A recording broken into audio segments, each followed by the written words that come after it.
Hoje vamos explorar a segunda fase do modernismo no Brasil, um período de grande amadurecimento literário e aprofundamento das questões sociais e culturais do país.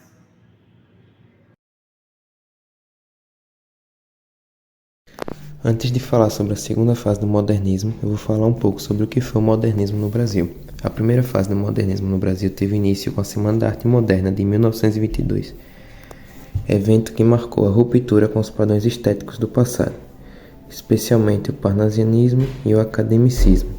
Os modernistas propunham a arte mais livre, nacionalista e experimental, rompendo com as formas rígidas e explorando a linguagem coloquial, o humor e a valorização da cultura brasileira. Entre os principais nomes dessa fase estão Mário de Andrade, Oswaldo de Andrade e Manuel Bandeira, que buscaram renovar a literatura e as artes com a influência do futurismo, cubismo e expressionismo. Esse período foi marcado por manifestações irreverentes, críticas à tradição e uma busca por identidade nacional. A partir de 1930, o modernismo entrou em uma nova fase, consolidando-se e amadurecendo. No vídeo vamos mostrar como essa literatura se tornou mais engajada, aprofundou suas reflexões sociais e passou a dialogar com a realidade do país.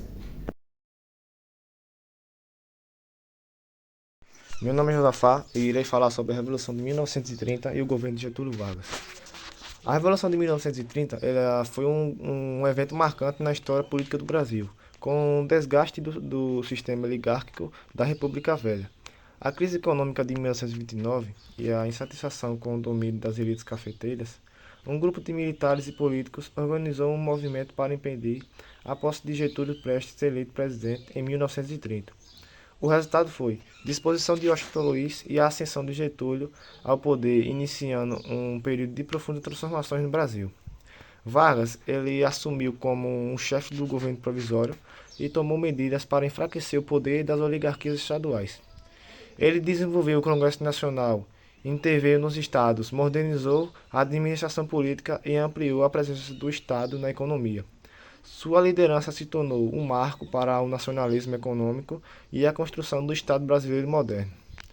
Já em 1934, Vargas ele promulgou uma nova Constituição, estabelecendo eleições indiretas para o presidente e garantindo avanços sociais, como leis trabalhistas e o direito ao voto feminino. Mas com a ameaça de movimentos opositores, com a intentona comunista de 1935, Vargas adotou posturas cada vez mais autoritárias, culminando no Estado Novo em 1937 a 1945, um período de governo ditatorial com censura, perseguições políticas e forte centralização do poder. Agora ele vai falar sobre a urbanização e a industrialização no Brasil. Uma das principais características do governo de Vargas foi o incentivo à industrialização.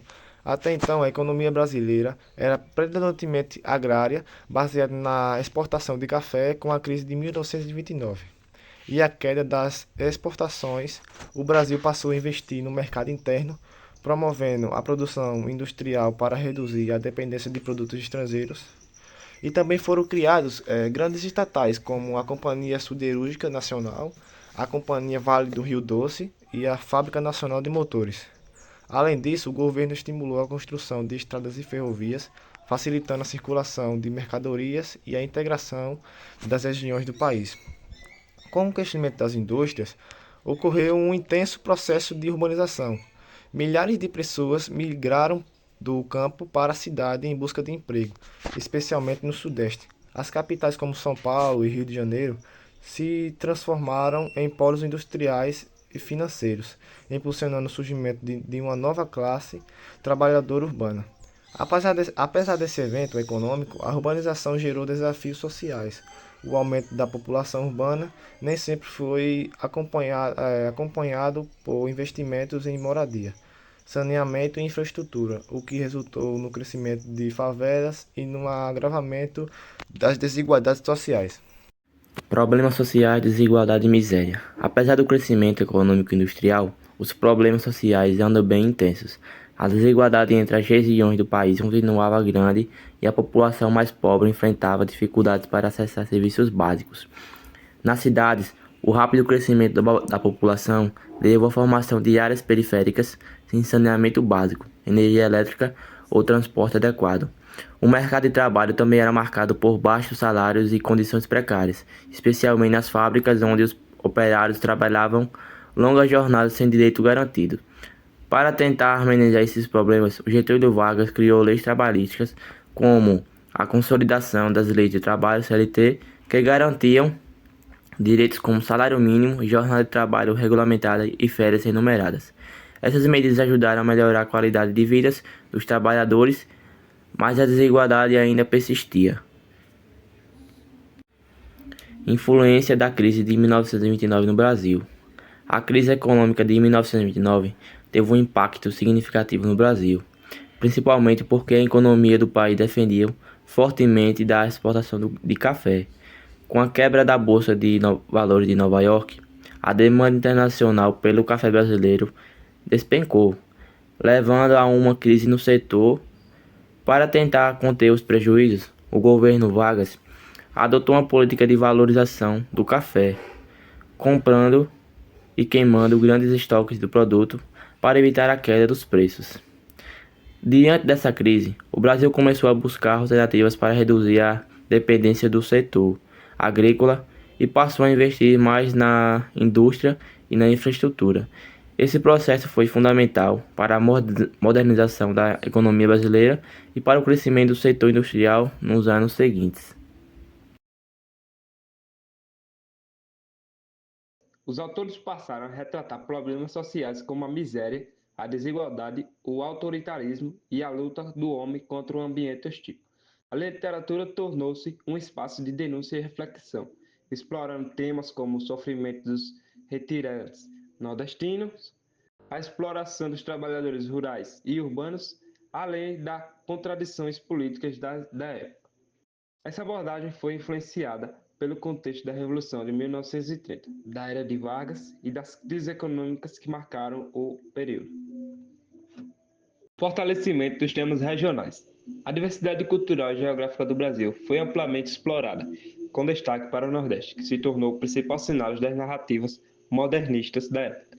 Escritores dessa fase buscaram representar a vida cotidiana, os costumes e as dificuldades enfrentadas por diferentes comunidades, contribuindo para a valorização da identidade nacional. Diferente dos experimentos radicais da primeira fase do modernismo, que buscavam romper com as normas tradicionais da linguagem, os autores da segunda fase optaram por uma escrita mais equilibrada e acessível. O foco passou a ser a profundidade psicológica das personagens e a complexidade das narrativas, sem deixar de lado a inovação formal. Na poesia, a liberdade formal permaneceu, mas com um tom mais reflexivo e humano, como observado na obra de Carlos Drummond de Andrade, que mesclava temas cotidianos e sociais com um lirismo introspectivo. Características da segunda fase do modernismo. Primeiro, menos radicalismo e mais equilíbrio. A experimentação dá lugar a uma literatura mais estruturada. Na segunda fase do modernismo, os autores passam a buscar um equilíbrio entre inovação e tradição. Enquanto a primeira fase foi marcada por uma ruptura intensa com o passado, com linguagem coloquial, ironia e destruição das formas tradicionais, a nova geração de escritores opta por uma abordagem mais refinada e estruturada. Isso não significa um retorno ao passado, mas sim uma maturidade literária, onde os autores deixam de lado o excesso de rebeldia e passam a organizar melhor seus textos. A liberdade formal ainda existe, mas de forma mais planejada e consciente. Dessa forma, a literatura modernista ganha mais profundidade e densidade, sem perder a originalidade conquistada anteriormente. Essa busca pelo equilíbrio se reflete tanto na prosa quanto na poesia. No romance, por exemplo, há um maior cuidado na construção dos personagens e do enredo, com as narrativas bem estruturadas e linguagem precisa, como se vê nas obras de Graciliano Ramos, Érico Veríssimo. Na poesia, autores como Carlos Drummond de Andrade e Cecília Meirelles combinam musicalidade, introspecção e reflexão social, sem recorrer ao exagero e à quebra total das normas gramaticais. Assim, a segunda fase do modernismo representa um período de consolidação e amadurecimento, onde a literatura brasileira se fortalece mantendo a liberdade criativa, mas agora com um senso maior de equilíbrio e organização. Temática social e regionalista. Foco na realidade brasileira, desigualdade e cultura popular. Na segunda fase do modernismo, a literatura passou a ter um forte teor social e regionalista, refletindo a realidade do Brasil da época. Os escritores voltaram-se a olhar para os problemas sociais, como desigualdade, pobreza, exploração e injustiça, além de retratarem a cultura e os costumes das diferentes regiões do país. Realismo social. Os romances desse período têm um teor de crítico e analítico, denunciando as dificuldades enfrentadas pelas classes mais pobres e exploradas. Os autores buscam retratar a vida do povo brasileiro de forma realista, sem romantizar ou idealizar a miséria. As obras muitas vezes mostram o sofrimento humano diante da opressão política e econômica. Um exemplo é Vidas Secas, 1938, de Graciliano Ramos, que narra a história de uma família sertaneja que luta para sobreviver à seca e à miséria, expondo a dura realidade do Nordeste brasileiro. Regionalismo.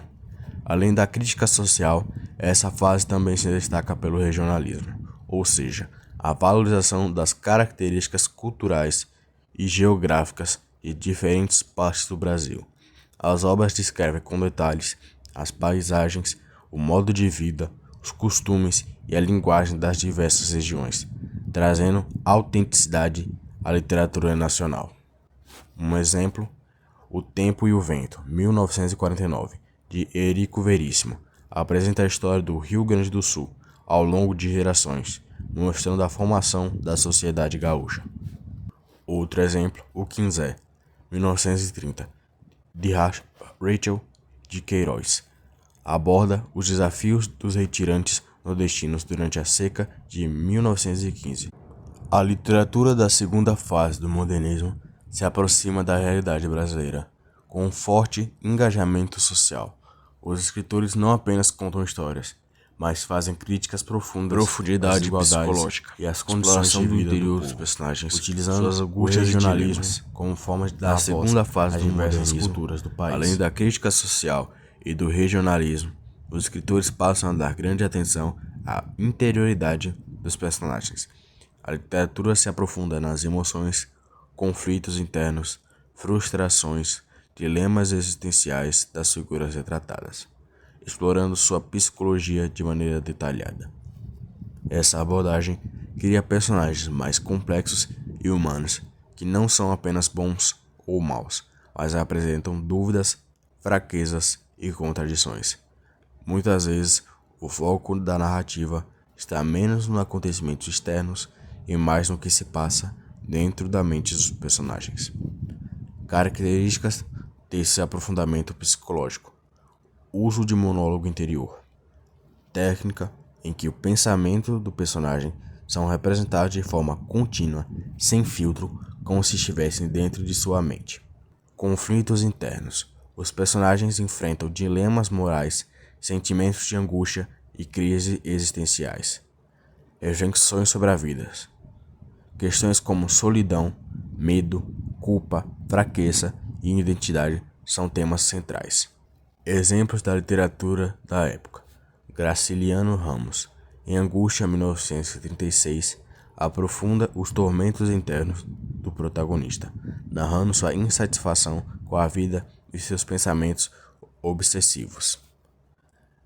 Clarice Lispector, em Aperto do Coração Selvagem, 1943, utiliza um estilo intimista e subjetivo para explorar os sentimentos e pensamentos de sua protagonista. José Lins Turreco, em Menino de Engenho, 1932, mostra o amadurecimento de um garoto que, aos poucos, vai entendendo as complexidades da vida. A literatura da segunda fase do modernismo não se limita a narrar eventos externos ou denunciar problemas sociais, mas também mergulhar na mente dos personagens, tornando as histórias mais humanas e profundas. Esse aprofundamento psicológico ajudou a consolidar um estilo literário mais sofisticado e reflexivo no Brasil. Linguagem mais refinada. Modernismo ainda presente, mas com maior preocupação estética. Na segunda fase do modernismo, os escritores mantêm a liberdade formal e a inovação da primeira fase, mas agora com maior cuidado estético. A linguagem torna-se mais refinada, equilibrando o experimentalismo modernista com a estrutura mais elaborada e bem trabalhada. Características dessa linguagem refinada: menos radicalismo linguístico. A rejeição completa das regras gramaticais e formais comum na primeira fase é atenuada, ainda a liberdade, mas sem excessos. Estilo mais fluido e sofisticado. Os textos são organizados com mais precisão, buscando um tom mais harmonioso e bem construído.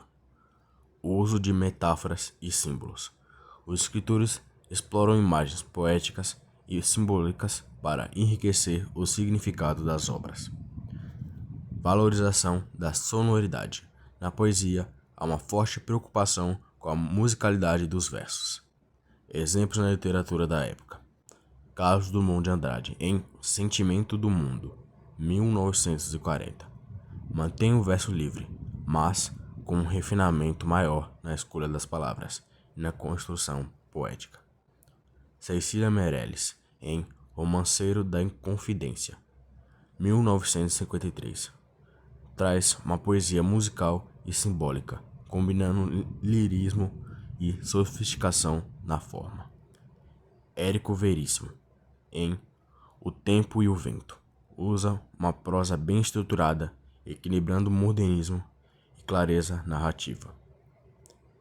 A segunda fase do modernismo mantém a essência inovadora do movimento, mas agora com uma preocupação maior com a estética e a organização textual. Os escritores buscam expressar ideias e sentimentos de forma mais refinada, tornando a literatura desse período mais madura e sofisticada. Meu nome é Jotafá e vou falar sobre Graciliano Ramos e Vidas Secas em 1938.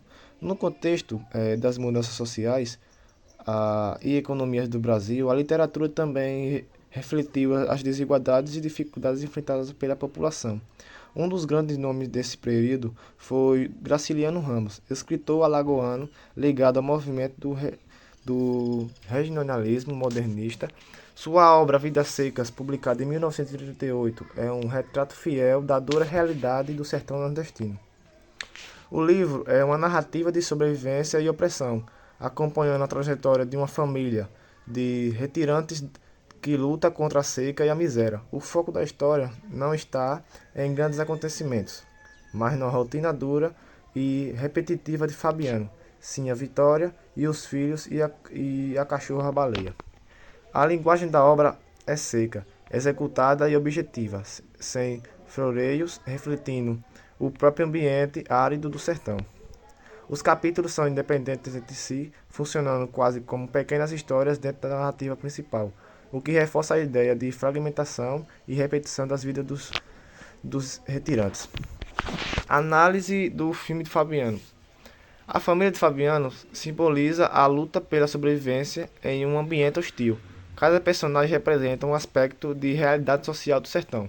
Primeiro, Fabiano, rude, analfabeto e submisso. Ele não consegue se expressar bem e aceita sua condição de exploração. Sua dificuldade de comunicação mostra a limitação exposta pela falta de educação e oportunidades. Sinha Vitória, mulher forte e senhoradora, deseja uma vida melhor para a família. Seu grande desejo é ter uma cama de couro, um símbolo simples, mas que representa um avanço social dentro da dura realidade sertaneja. Os filhos. sem nomes próprios, representam todas as crianças pobres do sertão.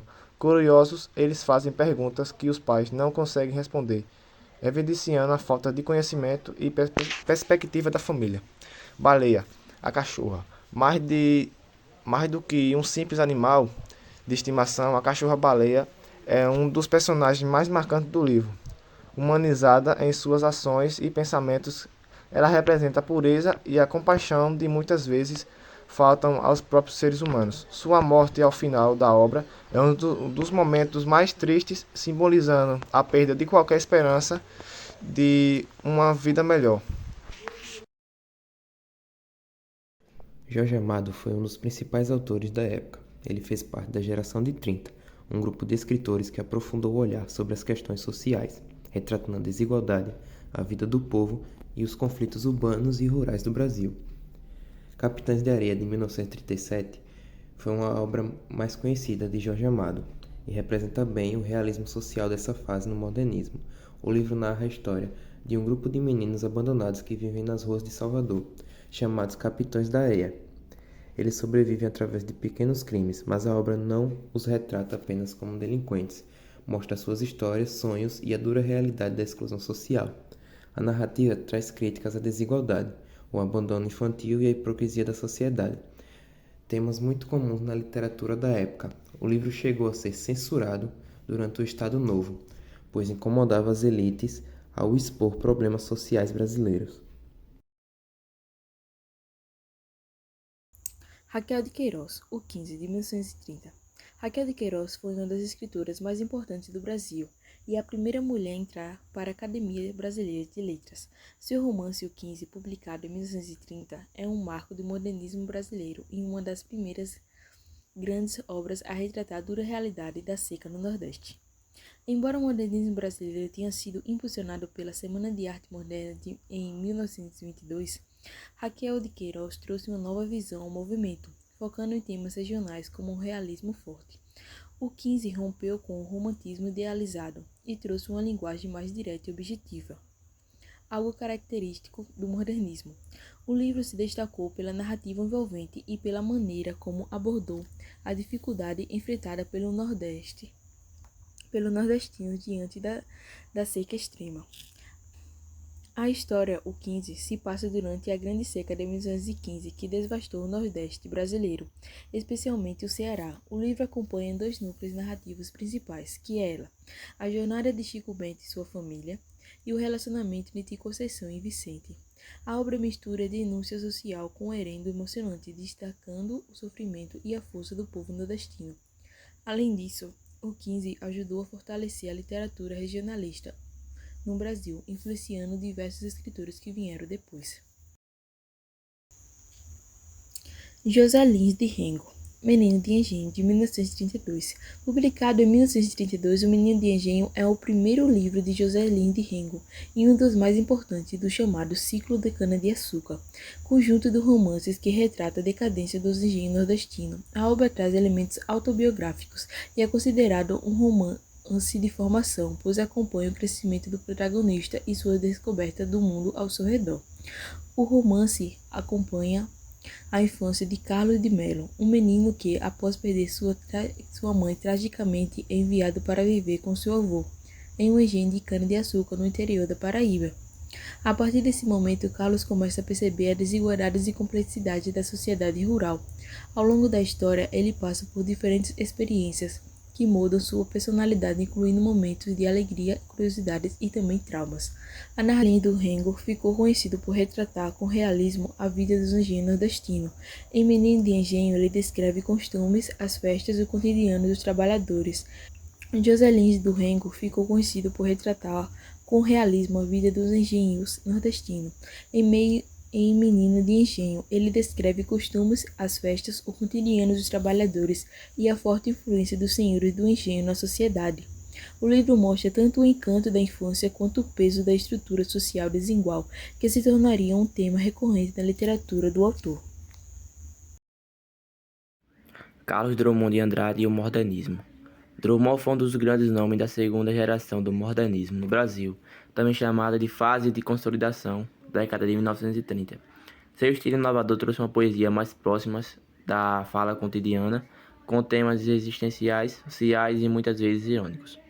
O livro Alguma Poesia foi o primeiro livro publicado por Drummond e marcou sua entrada na literatura brasileira. Nele, o poeta usou versos livres, ironia e reflexões sobre o mundo moderno, temas que se tornariam características de sua obra. Já o poema No Meio do Caminho, esse é um dos poemas mais famosos da literatura brasileira e causou grande polêmica quando foi publicado na revista de Antropofagia, 1928. Sua repetição de versos gerou críticas e incompreensão na época, mas hoje é visto como uma obra-prima modernista. Conclusão: Drummond revolucionou a poesia brasileira com sua abordagem inovadora e, no meio do caminho, se tornou um símbolo do modernismo. O poema nos lembra que a vida está cheia de obstáculos, mas que é possível refletir e aprender com eles. A segunda fase do modernismo, iniciada na década de 1930, trouxe uma nova perspectiva para a literatura brasileira ao se aproximar mais do público leitor. Diferente da primeira fase, marcada pelo experimentalismo e pela ruptura com a tradição, os escritores desse período buscaram maior clareza e acessibilidade na linguagem. A literatura passou a dialogar diretamente com as realidades sociais, econômicas e políticas do Brasil, refletindo as angústias e aspirações da população. O uso de uma linguagem mais simples e objetiva facilitou a recepção das obras, permitindo que um número maior de leitores compreendesse e se identificasse com os temas abordados. Além disso, a construção dos personagens tornou-se mais próxima da realidade, trazendo figuras que representavam o trabalhador comum, o sertanejo, o operário e outros grupos marginalizados. Com isso, as obras desse momento conseguiram cativar um público mais amplo, ampliando o alcance da produção literária e consolidando a importância do movimento modernista no país. Se na primeira fase do modernismo a tônica era a irreverência e a experimentação, a segunda fase assumiu um compromisso mais sério com a realidade brasileira. Os autores desse período, como Graciliano Ramos, Rachel de Queiroz e Jorge Amado, voltaram-se para questões profundas da sociedade, como a desigualdade, a miséria e a exploração dos mais pobres. O regionalismo ganhou força, trazendo ao centro da literatura o sertão, o trabalhador rural e as instituições sociais. Essa preocupação se refletiu na construção dos enredos que passaram a retratar o cotidiano difícil de populações esquecidas, denunciando as condições precárias de vida no campo e nas cidades. A narrativa tornou-se mais densa e reflexiva, explorando os dilemas humanos e os impactos das estruturas de poder sobre os indivíduos. Essa abordagem crítica e engajada fez com que a literatura modernista se tornasse uma ferramenta poderosa de denúncia e reflexão, evidenciando as contradições do Brasil e estimulando debates sobre a sua identidade e futuro. Além disso, o período também marcou a valorização de temas políticos, como as tensões sociais e os desafios de desenvolvimento do país, conectando a literatura às grandes transformações da época. A segunda fase do modernismo preparou o terreno para uma literatura mais universal, sem perder as raízes nacionais. A preocupação social e a profundidade psicológica das obras desse período influenciaram diretamente os escritores da terceira fase, que surgiria após 1945. O compromisso com a realidade brasileira se manteve, mas passou a conviver com temas mais existenciais e um refinamento maior na linguagem. Autores como João Cabral, de Melo Neto e Clarice Lispector beberam da fonte dos modernistas da segunda fase, levando adiante a evolução da literatura nacional. Além disso, a valorização da identidade brasileira, consolidada por escritores como Graciliano Ramos e José Lins do Rego, pavimentou o caminho para uma literatura que buscava equilibrar o particular e o universal, permitindo que os autores explorassem diferentes estilos e abordagens sem abandonar as questões fundamentais do país. A terceira fase também herdou a preocupação com a estrutura narrativa e a construção psicológica dos personagens, aprofundando ainda mais a exploração do indivíduo em suas múltiplas dimensões. Assim, esse período foi fundamental para consolidar a maturidade da literatura brasileira, criando bases sólidas para as gerações seguintes de escritores e contribuindo para a inserção do Brasil no cenário literário mundial.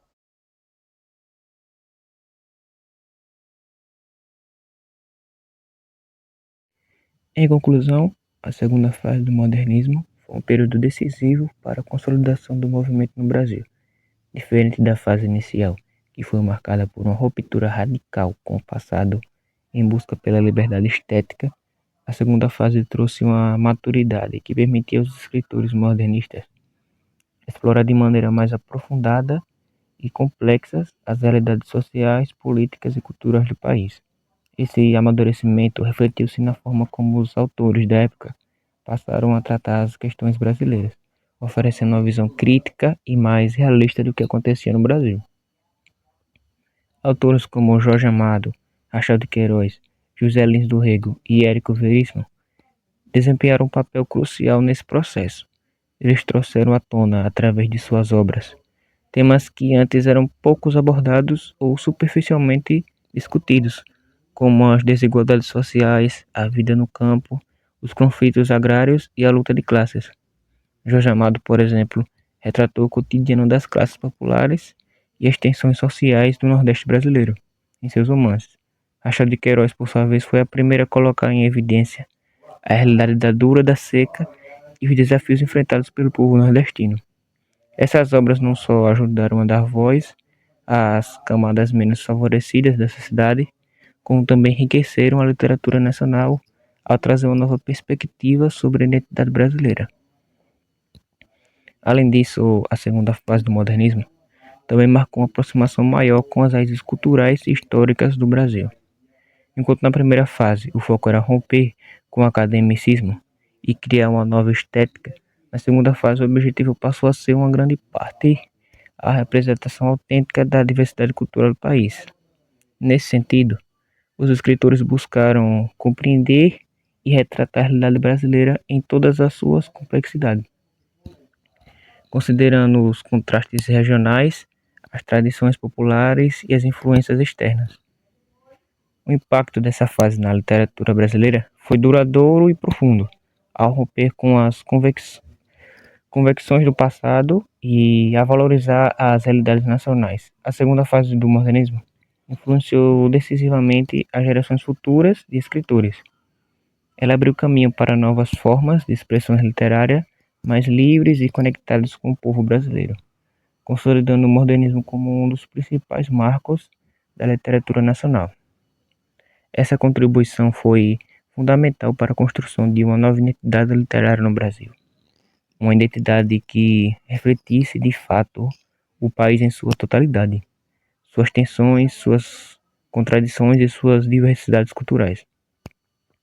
Assim, a consolidação do modernismo na segunda fase não apenas transformou a literatura em seu tempo, mas também deixou um legado que continua a influenciar escritores e leitores até os dias atuais.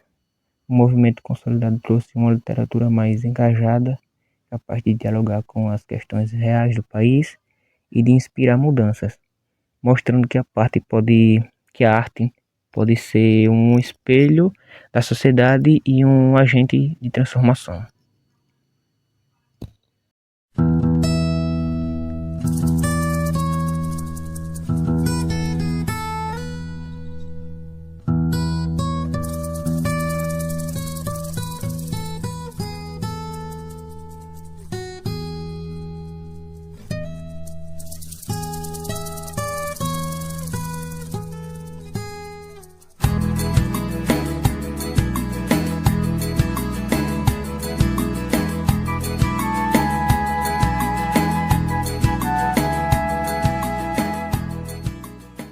O sol queimava a pele, a terra era seca, dura como pedra. Fabiano apertava os lábios rachados e olhava para frente. Sim, a Vitória segurava o filho menor pela mão, tentando ignorar a sede. Atrás, Baleio seguia, afando. Mãe, falta muito. Anda, menino, desde reclamação, só tudo para móvel.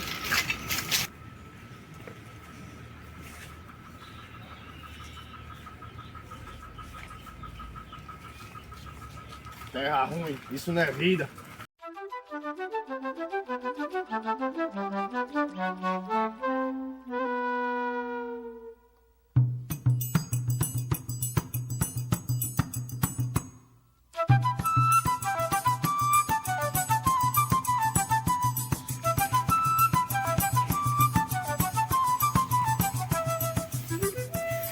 Vamos parar aqui para descansar.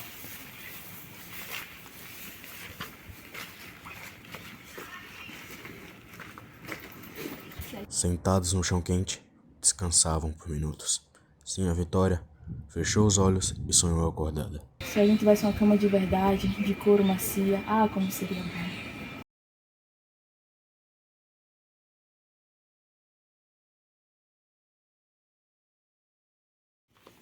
A gente vai ter comida logo, pai?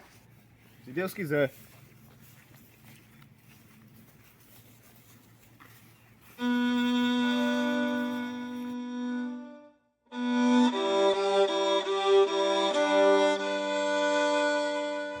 Fabiano olhou para a baleia.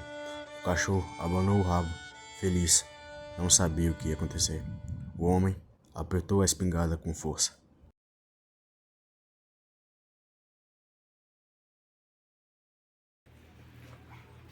Fabiano, não. É necessário, sim, Vitória. A gente precisa seguir.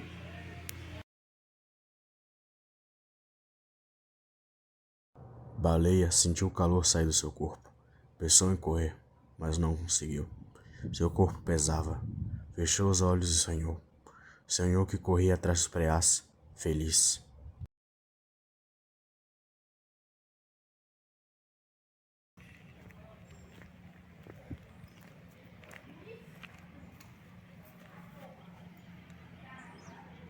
O sertanejo apareceu, como um fantasma no horizonte, vestido como quem conhece os segredos da terra. Olhou a família com um ar de cansaço, mas, ao mesmo tempo, conhecedor.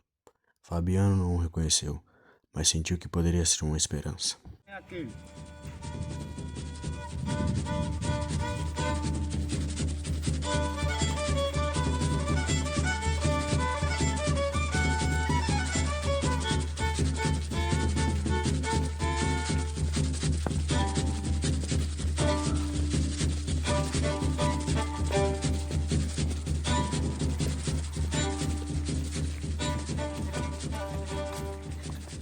Essa terra não perdoa, meu amigo. O senhor e sua família não vão aguentar. Precisa voltar para a beira do rio. É o único lugar com alguma vida. Quem é o senhor para dar conselhos? O senhor também sofre com essa seca? Aqui todos sofrem, mas os que não conhecem a seca acabam morrendo. O que está em jogo não é o orgulho, é a vida.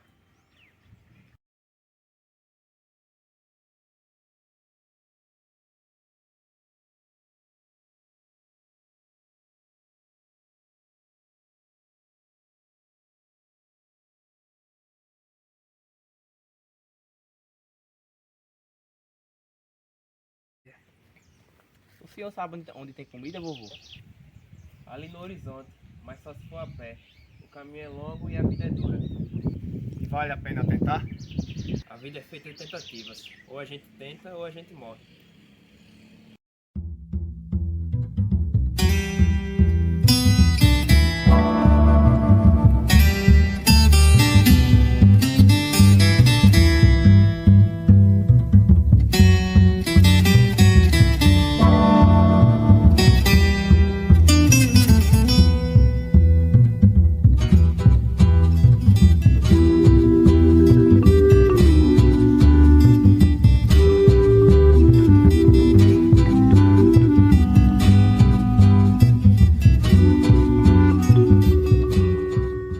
O poço, outrora fonte de vida, agora era um buraco vazio, oco de esperança.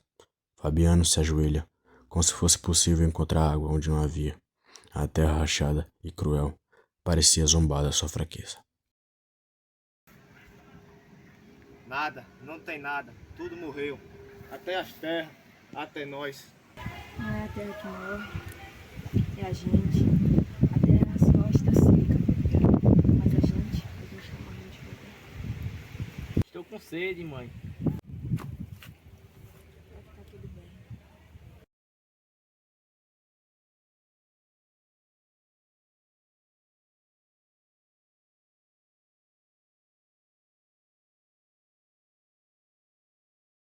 Eles caminham, sem saber para onde, cada passo mais pesado, mais difícil.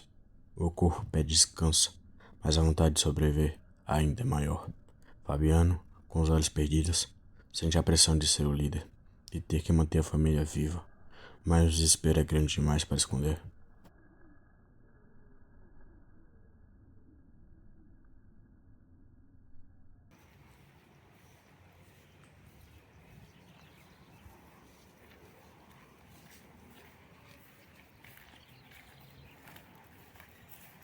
Vai faltar muito tempo, Vitória. A gente vai chegar?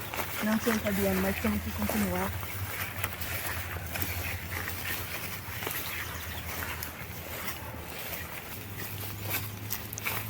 Pai, ainda só acredita que a gente vai achar comida? A gente vai fazer o que puder. O resto, a gente vai dar um jeito.